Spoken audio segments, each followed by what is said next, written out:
Hello नमस्कार साथियों, GCP science classes में आपका हार्दिक अभिनंदन है। जैसा कि बेटा हम पढ़ रहे हैं फिजिक्स के सेट नंबर 4 को, और जिसमें हमने बेटा क्वेश्चन नंबर 4 के खा तक कंप्लीट कर लिए हैं। आज उसी क्लास को हम फिर से आगे लेकर आए हुए हैं और करने वाले हैं क्वेश्चन नंबर 4 के गा को। तो देखते हैं क्वेश्चन नंबर 4 का गा क्या है। 4 का गा क्वेश्चन बोला है वैद्यो द्विध्रुव तथा वैद्यो द्विध्रुव आघूर्ण के अर्थ समझाइए। और उसके बाद बेटा दे रखा है सवाल। देखो सबसे पहले समझेंगे वैद्युत द्विध्रुव क्या होता है। वैद्युत द्विध्रुव देखो परमाणु में तो समान होंगे। हम दो आवेश लेंगे, एक आवेश बिंदु ए पर स्थित है और दूसरा आवेश बिंदु बी पर। परमाणु में तो ये दोनों के दोनों आवेश कैसे समान हैं, किंतु विपरीत प्रकार के, और ये दोनों के दोनों आवेश बेटा अति लघु दूरी पर स्थित है।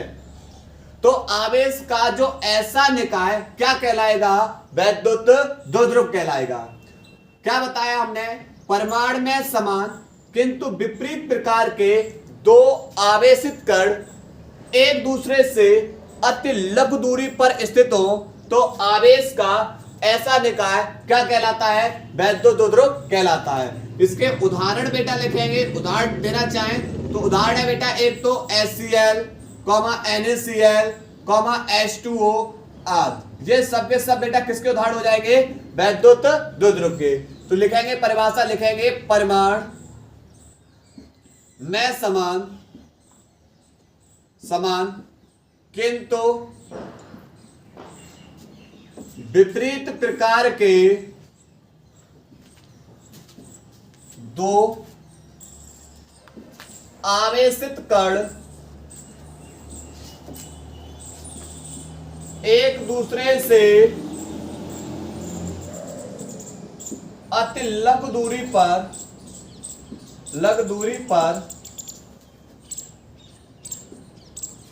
स्थित हो तो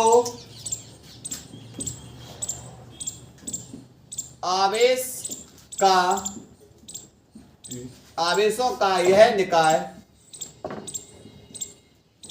वैद्युत द्विध्रुव कहलाता है। निकाय वैद्युत द्विध्रुव कहलाता है। क्लियर, ये वैद्युत द्विध्रुव की परिभाषा होगी। उसके बाद बात करेंगे वैद्युत द्विध्रुव आघूर्ण की परिभाषा। वैद्युत द्विध्रुव आघूर्ण की परिभाषा क्या है, किसी भी एक कण का, चाहे इस कण का, किसी भी एक कण का परिणामी आवेश, चाहे इस कण का आवेश का मान तथा दोनों आवेशों के बीच की दूरी। अब देखो जो भी दूरियां मापते हैं इसके मध्य बिंदु O से मापते हैं। O से B तक की दूरी मान लिया L ये रही, तो इस O से A तक की दूरी ये भी कितनी हो जाएगी, L। क्यों, क्योंकि बीचों बीच की बात कर रहे हैं। तो एक आवेश से दूसरे आवेश तक के बेटा बीच की दूरी कितनी हो जाएगी, टोटल 2L। टोटल कितनी हो जाएगी, 2L। तो किसी भी एक कण का परिणामी आवेश तथा दोनों आवेशों के बीच की दूरी, इनके गुणनफल को हम क्या कहते हैं, वैद्युत द्विध्रुव आघूर्ण कहते हैं। क्या कहेंगे, वैद्युत द्विध्रुव आघूर्ण कहते हैं। और इसका मात्रक होता है, आवेश का मात्रक कूलाम, इंटू में दूरी का मात्रक क्या हो जाएगा, मीटर। कूलाम इंटू में मीटर। क्लियर। तो वैद्युत द्विध्रुव में लिखेंगे किसी वैद्युत द्विध्रुव आघूर्ण लिखेंगे किसी वैद्युत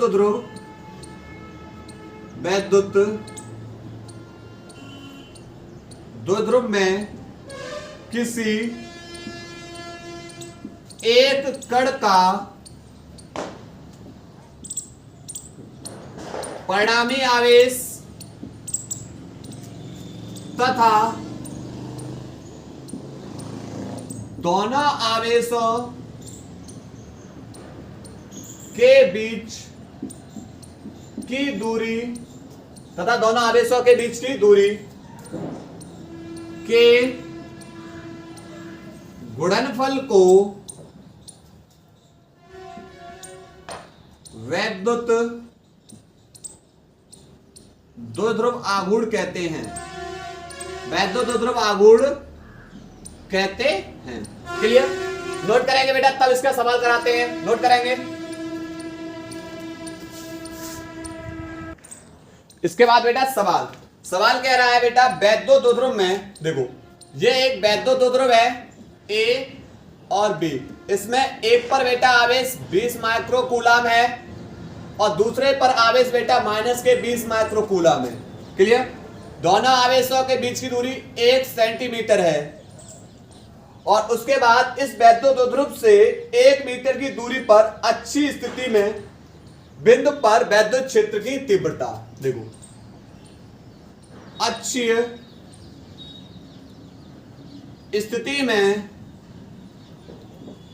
जो वैद्युत क्षेत्र होता है वह वैद्युत क्षेत्र E बराबर होता है 1/4 pi epsilon not 2p upon r³। इसका वैल्यू है 9 गुणा 10⁹ इंटू 2p नहीं पता तो p बराबर होता, अभी फॉर्मूला पढ़ के आए, किसी भी एक कण का परिणामी आवेश तथा दोनों आवेशों के बीच की दूरी 2l और बट्टे में r³ बेटा, इनके बीच की दूरी कितनी दूरी पर निकालना है? 1 मीटर की दूरी पर निकालना है, तो 1 और 1 का क्यूब। ठीक है, तो यहां से बेटा 9 इंटू में 10⁹ इंटू में 2 क्यू, चाहे बेटा इस आवेश का मान लगाओ चाहे इस आवेश का मान 20, पर ये बेटा किसमें? माइक्रो कूलम में, और आवेश का मात्रक किसमें होता है? कूलम के अंदर। तो कूलम में लाने के लिए 10⁻⁻6 इंटू 2l, दोनों आवेशों के बीच की दूरी बेटा कितनी है? 1, पर सेंटीमीटर में है, मीटर में लाओगे 10⁻⁻2 से गुणा, तो 9 दूनी 18 दूनी 36, 9 दूनी 18 दूनी 36, और बेटा यहां पर एक जीरो है तो एक जीरो इंटू 9 10⁻⁹ इंटू 6 और 2 8 10⁻⁻8, तो यहां पर 36 और 360 इंटू 9 में से 8 गया बेटा 10⁻1 अर्थात 3600 न्यूटन प्रति कूलम। ये बेटा इसका क्या हो जाएगा? आंसर। या इसे लिख सकते हैं, या बेटा इसे और लिख सकते हैं कि 1 2 3 अंक दशमलव सीधे उल्टे हाथ की ओर खिसका लेंगे तो 3.6 इंटू 10⁻3 न्यूटन प्रति कूलम। क्लियर? क्वेश्चन नंबर 4 का ग नोट करेंगे। इसके बाद बेटा प्रश्न नंबर 4 का घ कह रहा है, किसी सेल के विद्युत वाहक बल एवं टर्मिनल विभवांतर में अंतर समझाइए, और उसके बाद देखो सवाल दे रखा। तो सबसे पहले समझेंगे सेल का विद्युत वाहक बल। सेल का विद्युत वाहक बल देखो, सबसे पहले एक परिपथ बना रहे, ये बेटा प्रतिरोध R, इसे बेटा हमने जोड़ दिया एक सेल से एक कुंजी, और ये बेटा हमने क्या लगा दिया? एमीटर। जब हम बेटा क्या करेंगे, आवेश को, एकांक आवेश को पूरे परिपथ में प्रवाहित करने में, पूरे के पूरे परिपथ में प्रवाहित करने में सेल द्वारा दी गई ऊर्जा क्या कहलाएगी? सेल का विद्युत वाहक बल कहलाती है। जबकि टर्मिनल क्या होगा? सेल का टर्मिनल विभवांतर क्या होता है? तो सेल का टर्मिनल विभवांतर एकांक आवेश को एक टर्मिनल से दूसरे टर्मिनल तक ले जाने में जो आवश्यक ऊर्जा होगी, दी गई जो आवश्यक ऊर्जा होगी, वही क्या कहलाएगी? सेल का टर्मिनल विभवांतर। तो पहले लिखेंगे बेटा सेल का विद्युत वाहक बल, लिखेंगे एकांक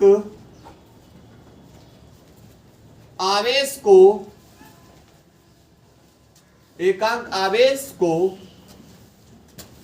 पूरे परिपथ में प्रवाहित करने में सेल द्वारा दी गई ऊर्जा सेल का विद्युत वाहक बल कहलाते हैं। इसे बेटा किससे लिखेंगे? ई से। तो ई बराबर होगा बेटा W अपॉन Q, ये सेल का विद्युत वाहक बल। अब टर्मिनल विभवांतर, टर्मिनल विभवांतर, टर्मिनल विभवांतर लिखेंगे एकांक आवेश को एक टर्मिनल से दूसरे टर्मिनल तक, दूसरे टर्मिनल तक बाह्य परपथ, बाह्य परपथ द्वारा दी गई आवश्यक ऊर्जा सेल का टर्मिनल विभवांतर कहलाती है, कहलाती है। इसका फॉर्मूला होगा डेल्टा बी बराबर W अपॉन Q, ये बेटा टर्मिनल विभवांतर। जब आवेश को एक बिंदु से आप दूसरे बिंदु तक लेकर जाओगे, ये बेटा बन जाएगा टर्मिनल विभवांतर, और आवेश को पूरे परिपथ में लेकर जाओगे सेल का विद्युत वाहक बल। इसके बाद बेटा नोट करेंगे ताकि बाद सवाल करा रहे हैं। इसके बाद बेटा सवाल दे रखा है, सवाल क्या बोल रहा है? देखो विद्युत वाहक बल दे रखा है E बराबर 2.0 वोल्ट, और बाह्य प्रतिरोध दे रखा है 3.9 ओम, और इसमें 0.5 एम्पियर की क्या दे रखी है बेटा? धारा दे रखी है, और प्रतिरोध आंतरिक पूछा है, आंतरिक प्रतिरोध को पूछा है। तो देखो क्या है आंतरिक प्रतिरोध? I बराबर होता है E बट्टे R plus small r। I का वैल्यू बेटा 0.5 बराबर E का वैल्यू 2 बट्टे R का वैल्यू कैपिटल R 3.9 और प्लस में स्मॉल r। ये दो किसमें है? ये दो हमारे बेटा भाग के गुणा में है, दूसरी ओर जाके भाग में हो जाएंगे, बराबर 1 बट्टे 3.9 और प्लस में r। 10/0, 5 का 5 और 5 चौक 20, अर्थात 1 बट्टे 4 बराबर 1 बट्टे 3.9 प्लस में r, क्रॉस मल्टीप्लाई। तो 3.9 प्लस r बराबर बेटा 4, ये प्लस के हैं, दूसरी ओर जाके किसमें हो जाएगा? 3.9 माइनस में, तो 4 माइनस 3.9 अर्थात 0.1 ओम, ये बेटा आंतरिक प्रतिरोध निकलेगा। ठीक है, नोट करेंगे।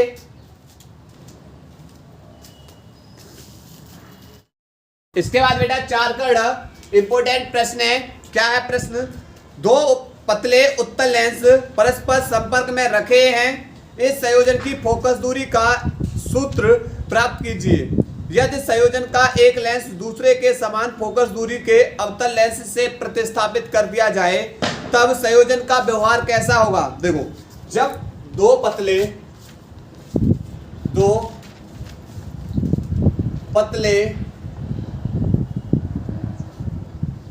उत्तल लेंस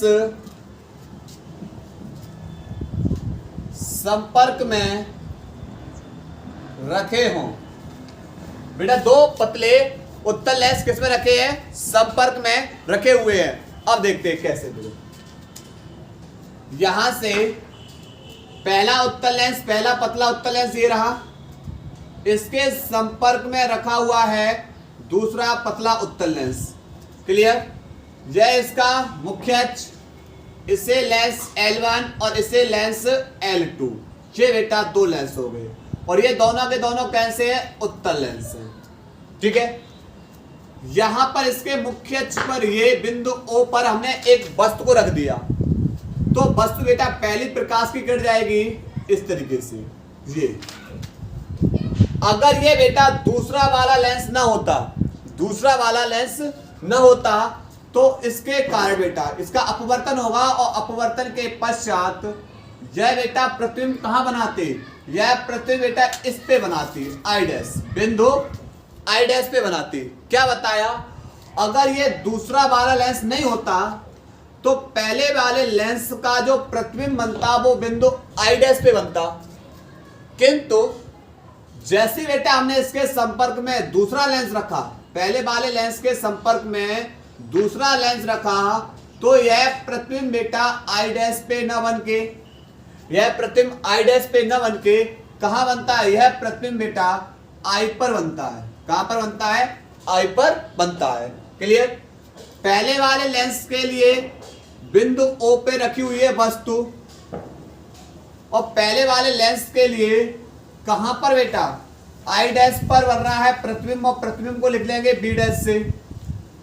पहले वाले लेंस के लिए प्रतिबिंब ये रहा, पहले वाले लेंस के लिए वस्तु ये रखी, किंतु दूसरे वाले लेंस के लिए बेटा दूसरे वाले लेंस का जो प्रतिबिंब बन रहा है वो प्रतिबिंब कहां बन रहा है, आई पर बन रहा है, तो यहां तक की बेटा दूरी क्या हो जाएगी, बी। आई पर बन रहा है तो दूरी क्या बन जाएगी, बी। लेकिन दूसरे वाले लेंस के लिए जो वस्तु का काम करना शुरू कर देता है वह पहले वाले लेंस का प्रतिबिंब, पहले वाले लेंस का प्रतिबिंब दूसरे वाले लेंस के लिए बेटा क्या बन जाता है, वस्तु का काम करना शुरू कर देता है। क्लियर। तो इसमें लिखेंगे माना दो पतले उत्तल लेंस L1 व L2 हैं, जिनकी फोकस दूरियां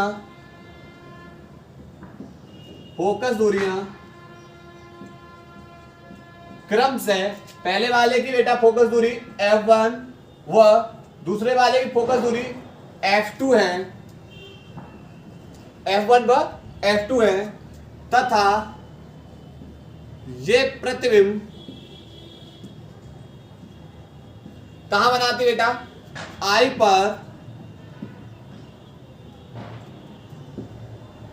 पर बनाती हैं।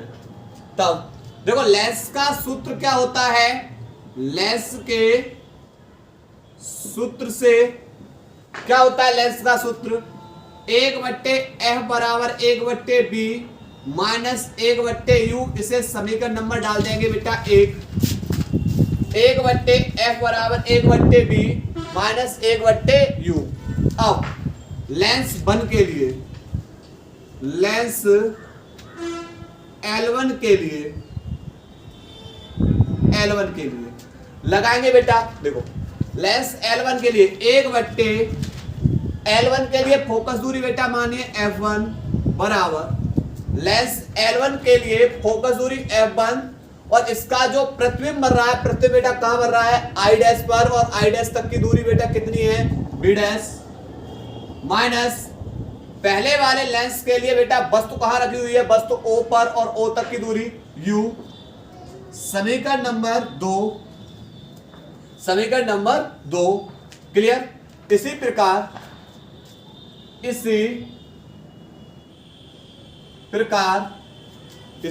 प्रकार लेंस 2 के लिए L2 लेंस L2 के लिए क्या है, L2 के लिए देखो 1/, इसकी फोकस दूरी बेटा F2 बराबर 1/b, दूसरे वाले लेंस का प्रतिबिंब बेटा I पे बन रहा है, और I तक की दूरी बेटा इसे क्या है, b, माइनस 1/u, दूसरे वाले लेंस के लिए पहले वाले लेंस का प्रतिबिंब क्या बन जाता है, वस्तु बन जाता है, और वस्तु तक की दूरी बेटा क्या है, ये b डैश। दूसरे वाले लेंस, पहले वाले लेंस का प्रतिबिंब ये बन रहा है, यही प्रतिबिंब की दूरी दूसरे वाले लेंस के लिए वस्तु का काम करेगी, तो वस्तु की दूरी बेटा b डैश। समीकरण नंबर इसे बेटा डाल दो 3। समीकरण 2 व 3 को जोड़ने पर, समीकरण 2 व 3 को जोड़ने पर जब जोड़ोगे तो LHS और RHS, इसकी LHS में 1/F1 प्लस इसकी LHS में 1/F2 बराबर इसकी RHS में 1/B डैश माइनस के 1/U प्लस जोड़ रहे हैं प्लस इसकी RHS में 1/B माइनस 1/B डैश। यह बेटा प्लस का है यह माइनस का कैंसिल क्लियर। तो 1/F1 प्लस 1/F2 बराबर 1/B माइनस 1/U। समीकरण 1 से देखेंगे बेटा, समीकरण से 1 से देखेंगे 1/F बराबर 1/B minus 1/U। 1/B minus 1/U बराबर किसके हो जाएगा बेटा, यह हो जाएगा किसके 1/F के क्लियर। तो जब दोनों के दोनों उत्तल लेंस एक दूसरे के संपर्क में रखे जाते हैं तो इनकी फोकस दूरी बेटा क्या हो जाती है 1/F बराबर 1/F1 प्लस 1/F2। अब क्या किया गया है बेटा, जब इसके संपर्क में जब उत्तल लेंस को हटाया और इसके संपर्क में बेटा हमने क्या लगा दिया, एक अवतल लेंस लगा दिया। क्या लगा दिया, एक अवतल लेंस लगा देंगे। तो अवतल लेंस लगाने से क्या होगा, जब एक उत्तल व एक अवतल लेंस हो क्लियर। तो अवतल लेंस की फोकस दूरी माइनस की और उत्तल लेंस की फोकस दूरी प्लस की। तो 1/F बराबर 1/F1 प्लस का और F2 बेटा कैसा हो जाएगा माइनस का क्लियर। यहां से ध्यान रखना। अब क्या होगा, यदि इस F1 का मान ज्यादा है बेटा किससे, F2 से, F1 का मान ज्यादा है बेटा F2 से, तो तब फोकस दूरी बेटा निकलेगी ऋणात्मक। फोकस दूरी बेटा कैसे निकलेगी, ऋणात्मक निकलेगी। और ऋणात्मक निकलेगी तो बेटा यह किसकी भांति व्यवहार करना शुरू कर देगा, अवतल लेंस की तरह। तो यह किसकी तरह कार्य करना शुरू कर देगा, अवतल लेंस की तरह व्यवहार करना शुरू कर देगा। दूसरा ये बेटा, यदि F2 का मान अधिक है F1 से, अब इसका मान अधिक कर दिया किससे, F1 से, तब बेटा जो F का मान निकलेगा वो F का मान धनात्मक निकलेगा। F का मान कैसा निकलेगा, धनात्मक।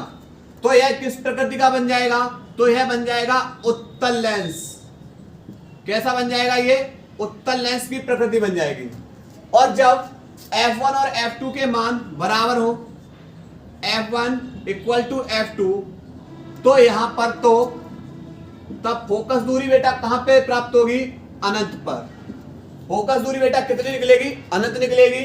और इस स्थिति में बेटा यहां पर क्या होगा, यहां पर जो हमें लेंस प्राप्त होगा वह समतल लेंस, यानी F1 और F2 के मान जब बराबर हो जाएंगे बेटा फोकस दूरी शून्य निकलेगी। पर शून्य नहीं होती बेटा, क्या हो जाएगी, वह अनंत हो जाएगी। ठीक है, फोकस दूरी मान कैसा हो जाएगा, अनंत हो जाएगा। और इस स्थिति में लेंस जो मिलेगा वो कैसा मिलेगा, समतल लेंस मिलेगा। क्लियर, नोट करेंगे बेटा क्वेश्चन नंबर 4 के डाको। इसके बाद बेटा प्रश्न नंबर 5 का क कह रहा है, तरंगों के बीच व्यतिकरण प्राप्त करने के लिए दशाएं लिखिए। उसके बाद कला संबंध स्रोत किसे कहते हैं। देखो, तरंगों के व्यतिकरण को प्राप्त करने के लिए क्या दशाएं हैं, क्या शर्तें हैं। तो सबसे पहले लिखेंगे व्यतिकरण की शर्तें। क्या शर्तें हैं, देखो, नंबर 1, पहला प्रकाश स्रोत है, उस प्रकाश स्रोतों के जो बीच जो कला संबंध है, कला संबंध कैसा होना चाहिए, स्थिर होना चाहिए। दूसरा, इनसे निकलने वाली जो तरंगें होंगी उन तरंगों की आवृत्तियां तथा तरंगदैर्घ्य समान होना चाहिए। नंबर अगला, तरंगों की व्यतिकरण की जो तरंगें हैं इनके बीच बेटा जो आयाम है वो आयाम भी कैसा होना चाहिए, समान होना चाहिए। उसके बाद जो प्रकाश स्रोत है, प्रकाश स्रोत के बीच में बहुत कम दूरी होनी चाहिए, यानी प्रकाश स्रोत के मध्य बहुत कम दूरी होनी चाहिए। ये क्या है? ये सब की सब व्यतिकरण की शर्तें हैं। नंबर 1, दोनों प्रकाश स्रोत कला संबद्ध हो, कला संबद्ध हो, पहली। दूसरी शर्त यह है बेटा, दोनों तरंगों की आवृत्तियां तथा आयाम समान हो। नंबर 3, दोनों तरंगों की तरंग दैर्घ्य समान हो। दोनों तरंगों की तरंग दैर्घ्य कैसे होनी चाहिए? समान। नंबर चौथा ये बेटा, प्रकाश स्रोत दोनों प्रकाश स्रोतों के मध्य की दूरी बहुत कम होनी चाहिए, बहुत कम होनी चाहिए। ये बेटा किसकी शर्तें हैं? व्यतिकरण की शर्तें। उसके बाद कला संबद्ध स्रोत।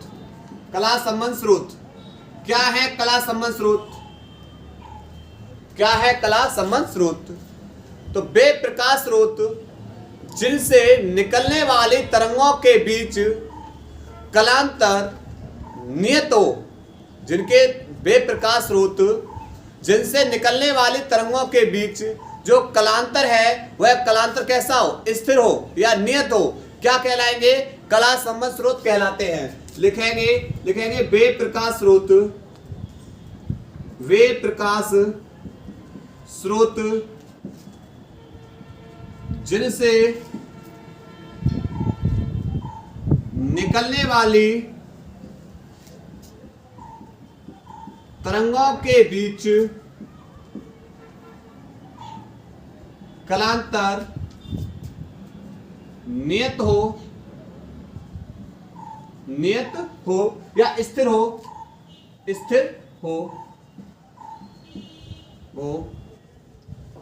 कला संबद्ध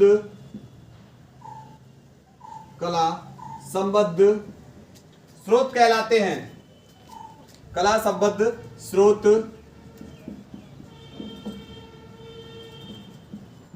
कहलाते हैं। क्लियर? क्वेश्चन नंबर 5 का नोट करेंगे। इसके बाद बेटा 5 का खा क्वेश्चंस, और 5 का खा क्वेश्चन बोल रहा है किसी वाह्य चुंबकीय क्षेत्र में किसी चुंबकीय द्विध्रुव की स्थितिज ऊर्जा का सूत्र। देखो, वाह्य चुंबकीय क्षेत्र में किसी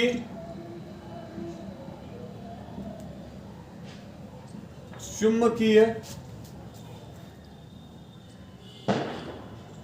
द्विध्रुव की स्थितिज ऊर्जा क्या होगी बेटा? वाह्य चुंबकीय क्षेत्र में किसी चुंबकीय द्विध्रुव की स्थितिज ऊर्जा कैसे निकालते हैं, समझो। देखो, माना सबसे पहले बेटा क्या लेंगे? एक समान चुंबकीय क्षेत्र लेंगे। क्या लेंगे? एक समान चुंबकीय क्षेत्र। यह बेटा हमारा क्या है? एक समान चुंबकीय क्षेत्र है, और इस चुंबकीय क्षेत्र में एक हम चुंबकीय द्विध्रुव को रखेंगे। किसको रखेंगे? चुंबकीय द्विध्रुव को। ये बेटा हमने रख दिया चुंबकीय द्विध्रुव।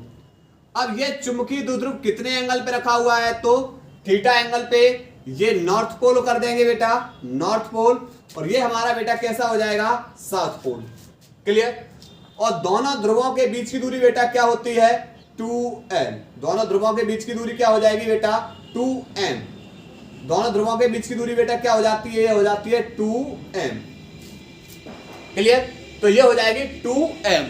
अब बात करेंगे, देखो जब हम बेटा क्या करते हैं, आप लोग बेटा एक फॉर्मूला पढ़ के आए होंगे क्या, कि जब बेटा एक समान चुंबकीय क्षेत्र में चुंबकीय द्विध्रुव को रखते हैं तो उस पर एक बल लगता है, उस पर क्या लगता है, एक बल लगता है, और उस बल को बोलते हैं बल युग्म आघूर्ण। क्या बोलते हैं, बल युग्म आघूर्ण, बल युग्म आघूर्ण। और बल युग्म आघूर्ण बेटा टाउ बराबर आप लोग पढ़ के आए होंगे m इंटू में v साइन थीटा।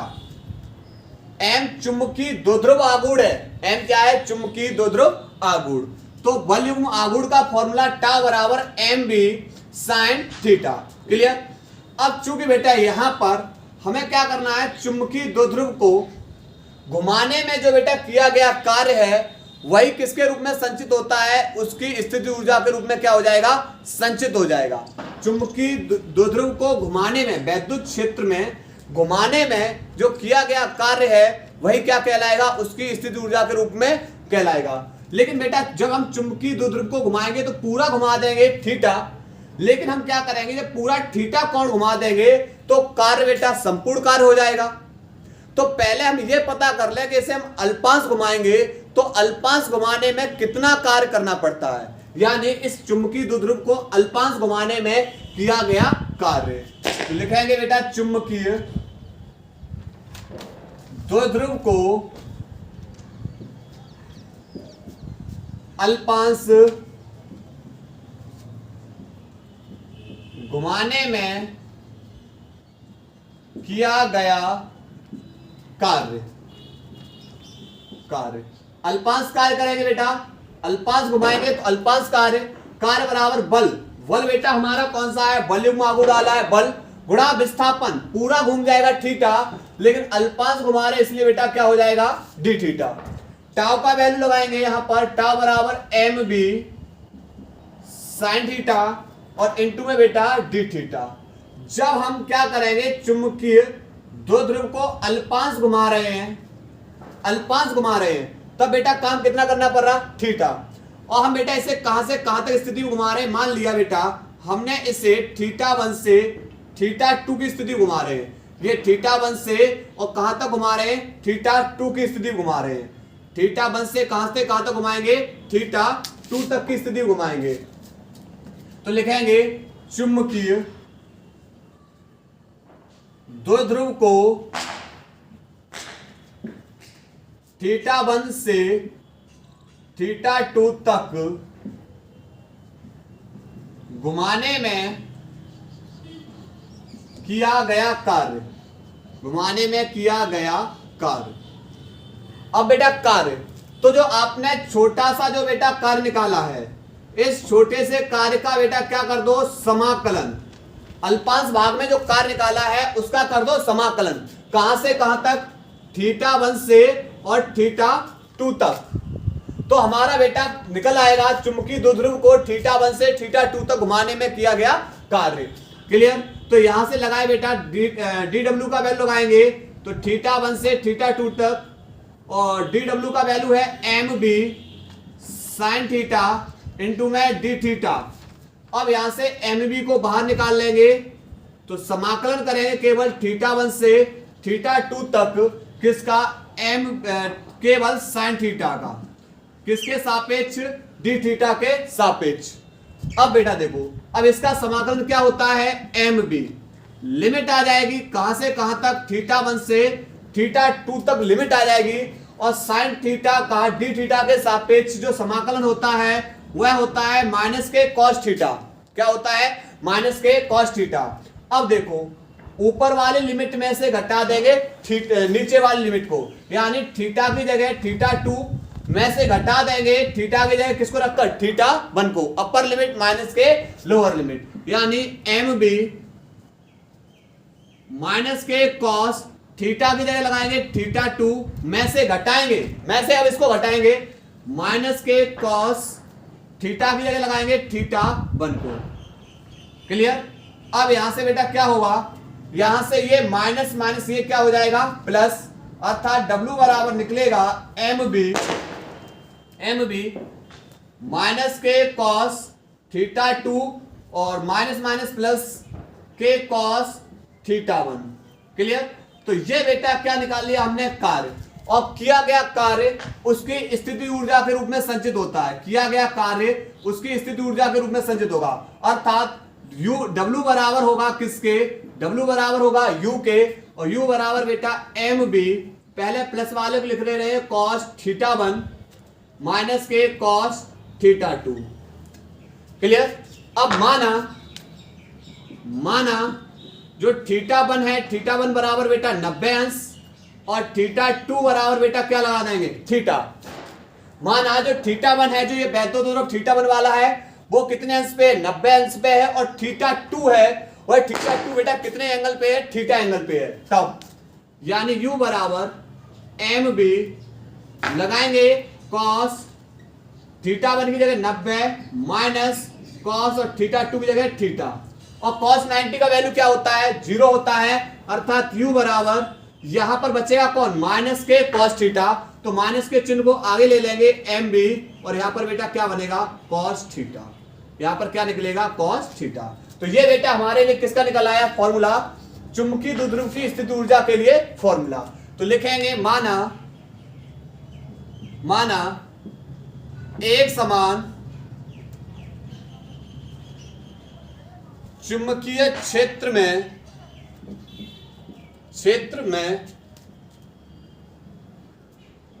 चुंबकीय द्विध्रुव को रखने पर किया गया कार्य उसकी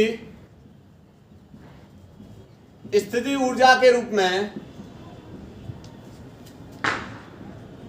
संचित होता है। माना चुंबकीय द्विध्रुव का चुंबकीय आघूर्ण M है तथा थीटा कोण पर चुंबकीय क्षेत्र में रखने पर वह युग्म आघूर्ण। क्लियर। इसको नोट करेंगे क्वेश्चन नंबर 5 के खा को। इसके बाद बेटा क्वेश्चन नंबर 5 का गा क्वेश्चन बोल रहा है प्रकाश के ध्रुवण से क्या तात्पर्य है, अध्रुवित और समतल ध्रुवित प्रकाश को कैसे प्रदर्शित करते हैं, ध्रुवण प्रकाश तरंगों की किस प्रकृति की पुष्टि करता है। देखो सबसे पहले प्रकाश का ध्रुवण क्या है, प्रकाश का ध्रुवण देखो, जब साधारण प्रकाश को टूरमैलिन की क्रिस्टल से गुजारा जाता है तो उसके जो निर्गत प्रकाश के जो विद्युत वेक्टर है, विद्युत वेक्टर के जो कंपन है वह कंपन सीमित दिशा में ही रह जाते हैं। तो ऐसे प्रकाश को हम समतल ध्रुवित प्रकाश कहते हैं, और यह प्रक्रिया क्या कहलाती है, यह प्रक्रिया हमारी प्रकाश का ध्रुवण कहलाती है। क्लियर। उसके बाद हमसे बेटा पूछा गया है कि अध्रुवित प्रकाश और समतल ध्रुवित प्रकाश को कैसे प्रदर्शित करेंगे। देखो यह बेटा तरंग संचरण की दिशा है, यह क्या बेटा हमारी तरंग संचरण की दिशा। अब इस तरंग संचरण पर जो विद्युत वेक्टर के कण हैं वह विद्युत वेक्टर के कण सभी दिशाओं में कंपन करते हैं। कैसा करेंगे, सभी दिशाओं में कंपन करते हैं।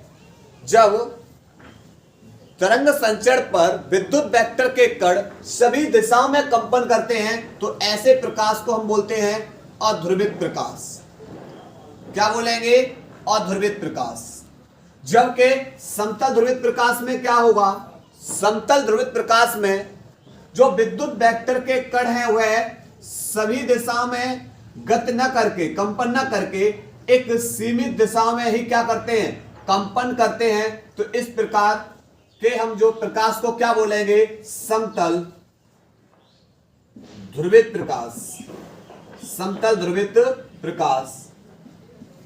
उसके बाद जो प्रकाश के ध्रुवण की प्रकृति पूछ रहा है, तो प्रकाश के ध्रुवण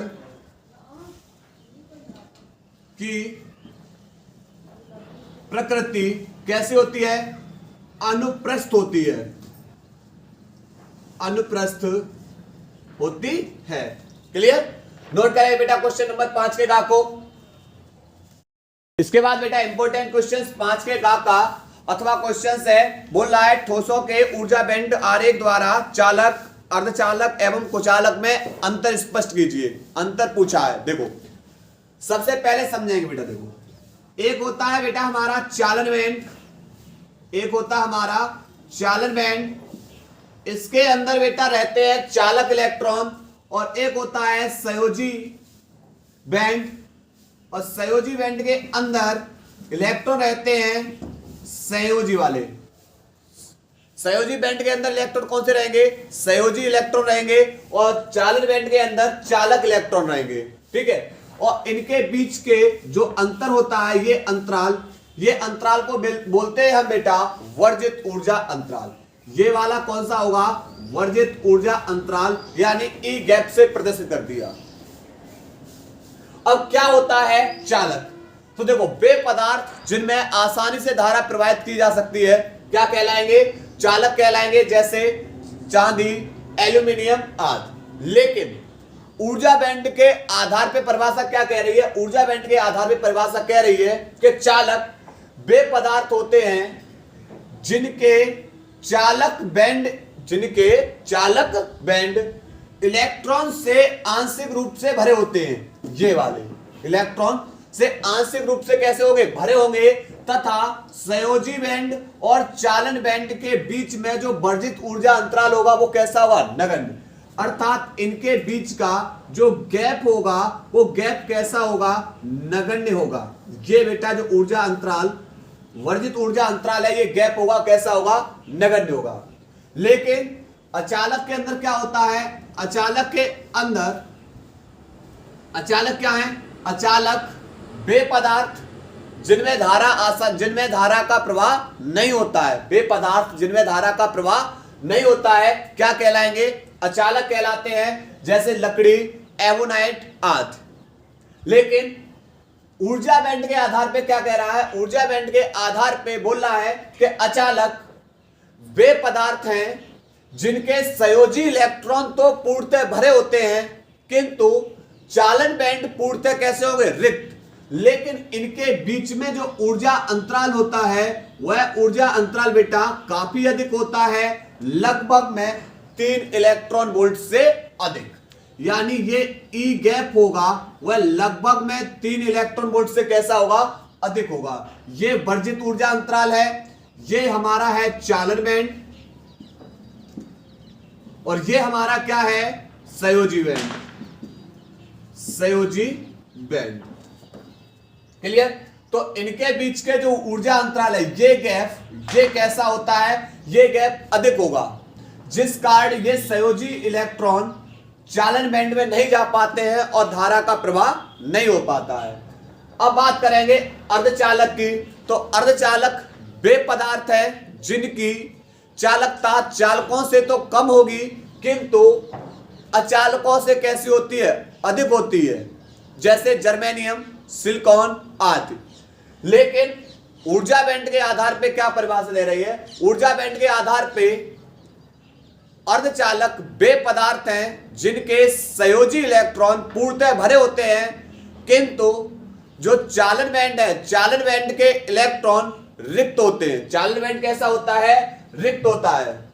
परंतु जो इनके बीच का जो गैप होगा, संयोजी और चालन बैंड के बीच का जो गैप होता है, वर्जित ऊर्जा अंतराल होता है, वह बहुत ही कम होता है। लगभग में बेटा कितना होता है? ई गैप लगभग बराबर होगा 1 इलेक्ट्रॉन वोल्ट के। क्लियर? तो ये थी बेटा किसके आधार पे? ऊर्जा बैंड के आधार पे ठोसों का वर्गीकरण। नोट करेंगे।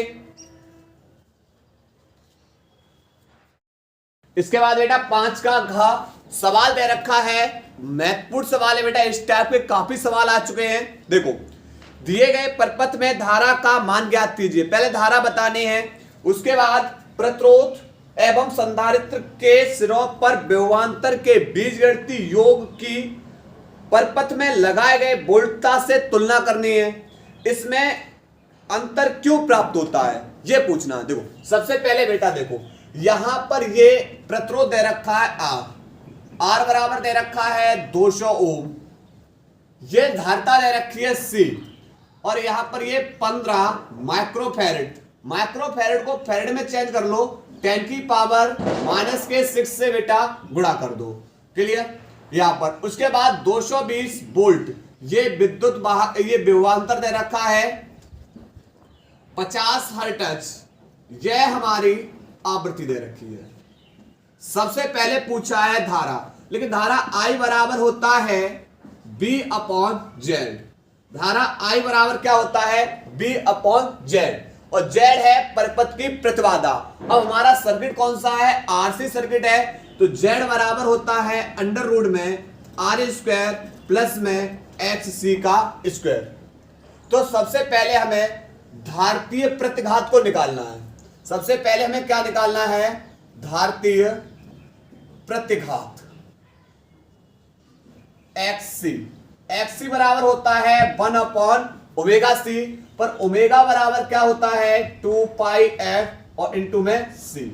मान लगाएंगे 1/2 इंटू में पाई का वैल्यू लगाएंगे 3.14, f 50 आवृत्ति हर्ट्ज है बेटा, इंटू में C का वैल्यू है 15 इंटू 10 की पावर -6। ठीक है, अब देखो 50 दूनी बेटा 100 हो जाएगा, और यहां से दशमलव घटाओ ऊपर 1 2 जीरो से ये से बेटा यहां से ये कैंसिल हो गया। ठीक है, अब 1/जे -6 ऊपर जाके +6, और 15 का गुणा कर देंगे, 15 चौक 60, 6 15 एकम 15, और 15 और 6 21, और 15 त्यों 45, और 45 और 2 47, 15 चौकू 60, 15 एकम 15 और 6 21, और 15 तिया 45 और 2 47। अब देखो तो यहां से ऊपर बेटा 10 की पावर 6, 1 2 3 4 5 और 1 6 बट्टे 7 1 0 कैंसिल कर देंगे। क्लियर? अब 471 का भाग देंगे, 1 2 3 4 5 6 बेटा। ठीक है, अब देखो 471 का भाग देंगे,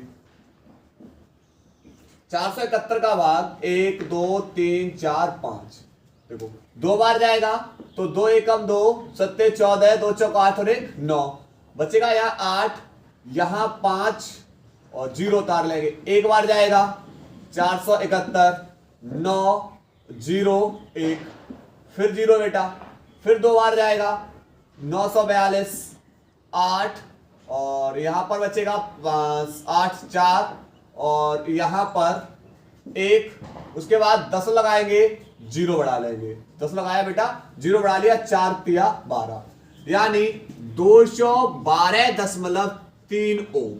ये बेटा हमने क्या निकाल लिया, ये धारतीय प्रतिघात निकाल लिया। ये क्या निकाल लिया हमने, धारतीय प्रतिघात। क्लियर? अब हम लगा लेंगे बेटा परपथ की प्रतिबाधा। प्रतिबाधा Z बराबर अंडर रूट में R² प्लस में XC का वर्ग। ठीक है, अब देखो इधर कर रहा हूं, तो Z बराबर अंडर रूट में R का वैल्यू है बेटा 200, तो 200 का वर्ग प्लस XC का बेटा कितना मान निकाला, ये रहा 212.3 का वर्ग। क्लियर? 212.3 का वर्ग। अब देखो यहां से 200 का वर्ग बेटा कितना हो जाएगा, तो 2 दूनी 4 और 2 जीरो है, 4 बढ़ा देंगे 1 2 3 और 1 4, प्लस 212.3 का वर्ग कितना हो जाएगा, तो ये हो जाएगा बेटा 45,071.29। ये बेटा निकलेगा कितने का वर्ग, ये निकलेगा 212.3 का वर्ग, 45,071 यानी 45,071.29। क्लियर? अब जोड़ देंगे बेटा इसको, तो इसको जोड़ेंगे 45,071.29, इसमें जोड़ेंगे 40,000। तो बचेगा बेटा यहाँ पर 291705 और 75, ये बेटा बन जाएगा 85,071.29। क्लियर। और ये लगभग में बेटा कितने का वर्गमूल होगा? 291.67 का। ये बेटा इतने का बेटा ये वर्गमूल बनेगा। तो ये हमने क्या निकाल ली? परपथ की प्रतिबाधा। क्या निकाल ली हमने? परपथ की प्रतिबाधा। ठीक है। अब देखो उसके बाद विभवांतर निकालेंगे। विभवांतर बी आर बराबर होगा आई इंटू में आर। बी आर बराबर आई इंटू में आर। तो बी सॉरी पहले आई निकालेंगे क्योंकि बेटा आई हमसे चाहिए जरूरत है। तो आई बराबर होगा आई बराबर बी अपॉन जेड। बी का वैल्यू कितना है? 200। बी का वैल्यू है 220 बट्टे जेड का वैल्यू 251.67। दशमलव हटाएंगे ऊपर 2 जीरो बन जाएंगे। क्लियर। अब क्या करेंगे? भाग दे देंगे बेटा। 29,167 का 22,000 में भाग देंगे। इधर कर दे रहे 29,167 का भाग 22,000 में करेंगे। भाग जाएगा नहीं, भाग टूटे बिंदी 10 लगाएंगे 0, 10 लगा लेंगे 0। अब 2 7 14, 2 8 16, 9 बार देखते हैं शायद चला जाए। 9 7 63, 9 9 81 और 9 9 81 और 9 दूनी 18 7 नहीं 9 बार नहीं जाएगा। 8 9 72, 7 8 दूनी 16 और 16 6 22। लगभग में बेटा 7 बार देखते हैं, 7 बार देख रहे हैं। तो 7 7 49,